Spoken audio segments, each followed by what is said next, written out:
Looking for ways to give back to the genealogical community that's given you so much? Today on the Ancestral Findings Podcast, I'll give you a list of 9 genealogical volunteer opportunities.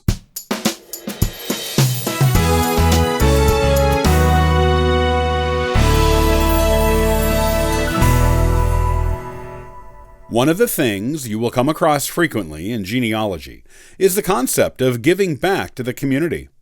The genealogical community is all about doing things for each other. You may have information on someone else's family that they need and wouldn't find without your generosity.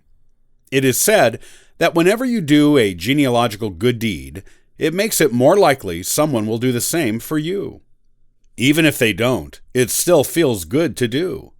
Here are 9 ways you can volunteer in genealogy. 1. Findagrave.com. If you live near one or more cemeteries that are remote and/or have not been recorded on Findagrave.com yet, you can do a lot of your fellow genealogists a big favor by taking pictures of the graves there and making entries for them on this free website. 2. The U.S. GenWeb Project.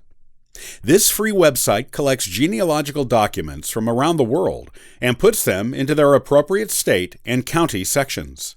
It depends on donations from its members to add to the collection. Donate some of your own rare documents, or even volunteer to administer the page for an orphan county, a county without someone to administrate it yet. 3. Volunteer at your local archives.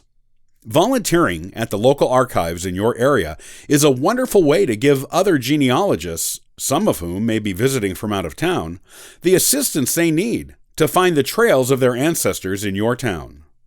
4. Be a leader in genealogical society. Most genealogical societies have officers and committees. You can run for an office among the officers or volunteer for a committee. Either one will give you an opportunity to bring more prominence to the society and to let other genealogists know about the group and what it can do for them. 5. Teach a class. If you've become quite good at genealogy, you can volunteer to teach a class in it at your local adult education center. You can teach beginning, intermediate, or advanced genealogy. 6. Contribute to deadfred.com. Deadfred.com is a website where people contribute photos of their ancestors. This is a wonderful resource for people who are looking for photos of ancestors whose faces they may have never seen. You never know who is related to your own ancestors that you've never met, and who may be looking for the very photographs you possess. 7. Organize genealogical field trips for senior citizens. Introduce yourself to the activities director at the local senior center and explain your genealogical expertise.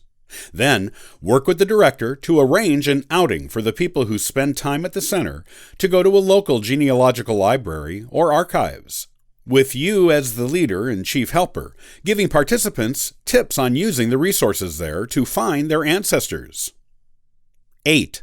Transcribe Old Documents. If you do a lot of work in courthouses, you will often come across handwritten documents in ancient handwriting.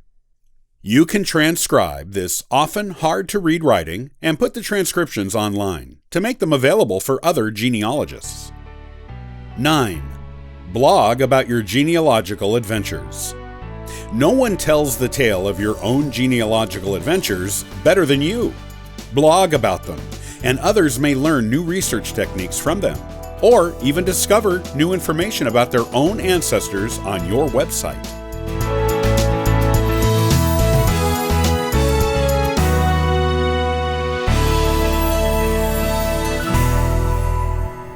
On the next episode of the Ancestral Findings Podcast, are you a beginning genealogist? Be sure you don't waste your money on these 8 common things that often turn into money pits for newcomers to the hobby. Thanks for joining me today.